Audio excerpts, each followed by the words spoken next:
Hello and welcome to your in-depth horoscope forecast for September. This is for the Sun or the Ascendant. If you've yet to subscribe to my channel, I'd be honoured if you did so now. Please click or tap on the bell notification symbol. That means every time I release a video, you'll get an alert. Now also, if you'd like to ascend above Zodiac sign astrology and embrace natal astrology based on your time, date and place of birth, please check out my special offer of a 12-month forecast and a character analysis and get 30% off. Please see the link beneath this video for more information. Hello Taurus and welcome to your in-depth forecast for September. This month begins in stunning fashion. Why? Well, the Sun and Mars are in your sector of the 5th house, which is very demonstrative. It's very alluring, particularly Mars, but they're both forging links with key other players. In the case of the Sun, it's Uranus. Uranus is that restless influence which has been impacting upon you since the middle of May 2018 through to the middle of November, came back in March 2019. Depends where you've got personal planets in your natal chart, but if you have got stuff in the first 10 or 15 degrees, then you've been much more aware that there has been some kind of agenda of change. And if there is something you want to drive through at the start of this month, the fact that the Sun is in such an enterprising angle to Uranus, because you're someone with a real appreciation of stability, I think this will give you much more confidence to step outside your comfort zone and to be braver and bolder in your approach. Essentially, Uranus is about truth, and it's asking you to define the reality of your being, not based on your conventions or your adherence to how things have been in the past, but how you feel they would be good for you, the individual. So it's asking you to push back and be much more in tune with what really makes you feel alive and excited. So the first 10 days of this month, particularly embracing the new moon of the 7th, can really see you shaking things up. But also Mars in the same sector of the Sun, giving you enormous sex appeal. Well, that's linking brilliantly to Pluto in your sector of change, of new ideas, of travel, of new philosophies. And Pluto is very, very powerful. Sometimes even if we resist these kind of alterations to our existence, Pluto can make them happen. Now, of course, your ruling planet is Venus. And Venus is in a more practical location as the month begins. And from the 3rd through to the 7th is forging a very positive link with Saturn. Now, I know Saturn has a bit of a bad reputation and is in a very responsible part of your situation. But I think that if you are trying to change something in an enterprising way, but you go about it in your normal, very methodical, well-planned and considerate fashion, that could win you brownie points from someone in a position of authority or someone who can help or hinder your situation. So Venus is very much about cultivation. For you, it can be more about enjoying the good things in life and money, but its rulership of Libra, much more about relationships, cultivation of those relationships. So take some care with those, because there is a more testing angle between Venus and Pluto at the start of this month. And that might be where you could find someone wants you to stay with something which limits your ability to move or do something more flexible or embrace greater variety, just at a time when there is almost like a hurricane of energy pushing you to shake things up. And I think if someone close to you does try to resist what you're trying to do, it could cause some tensions. I can only be honest about that. However, on the 10th, Venus, your ruler, moves into an adorable part of your scope, your 7th house. And this gives you a great opportunity over the next 21 days to find greater equanimity around all relationships.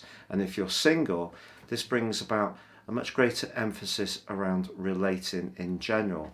However, it has to be said that in week 3, Venus does go into opposition with Uranus in your sign, and therefore is going to be squaring up briefly with Saturn.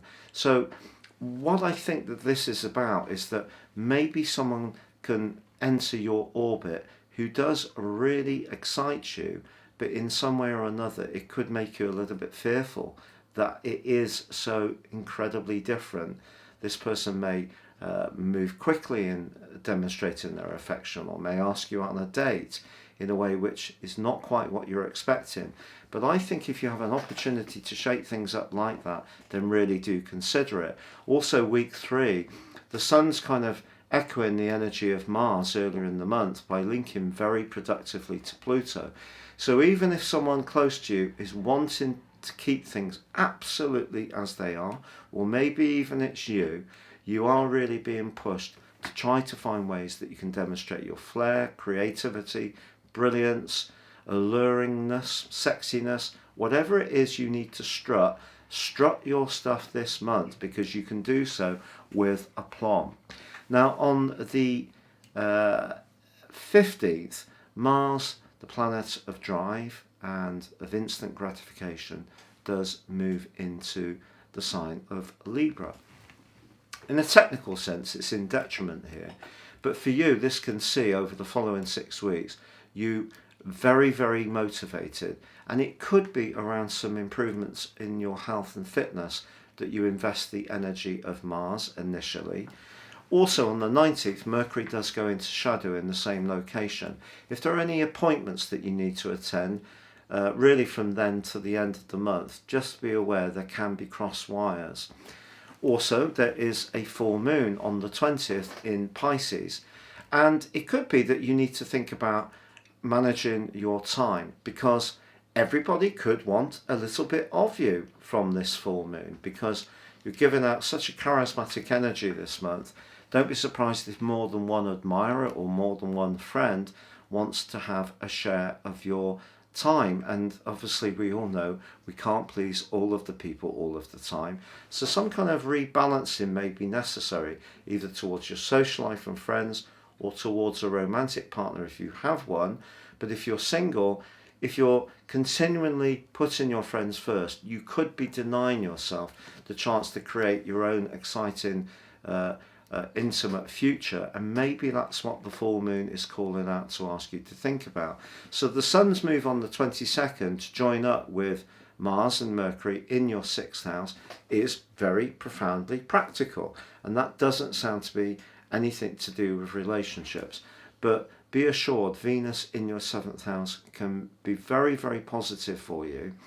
And I just feel that because Mercury is going to be squaring up with Pluto in the last couple of weeks of this month, and Pluto is in that part of your horoscope to do a change, and Mercury in its retrograde, previous to that in its shadow, and Mars and the Sun are asking you to be very conscientious, put your responsibilities and obligations first, think about work, think about the things you do need to do to make sure that your life's glued together. Don't lose the passion that the Sun with Mars and with Pluto and with Uranus has created earlier in the month.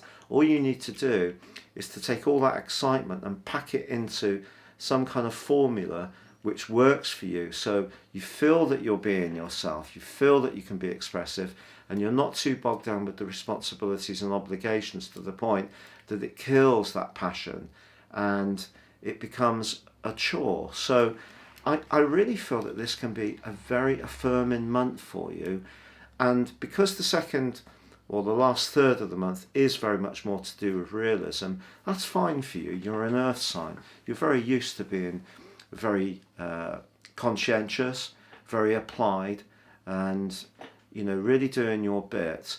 But I think you are being asked to change quite a few elements of your life, and it could be that a job or a routine or a structure isn't exciting you anymore. It's not making sense, because the excitement that you're craving earlier in the month is so great. You can't just give that all up in the second half of this month. You have to make the two elements of this month's energies fit together and work for you in some kind of coherent way.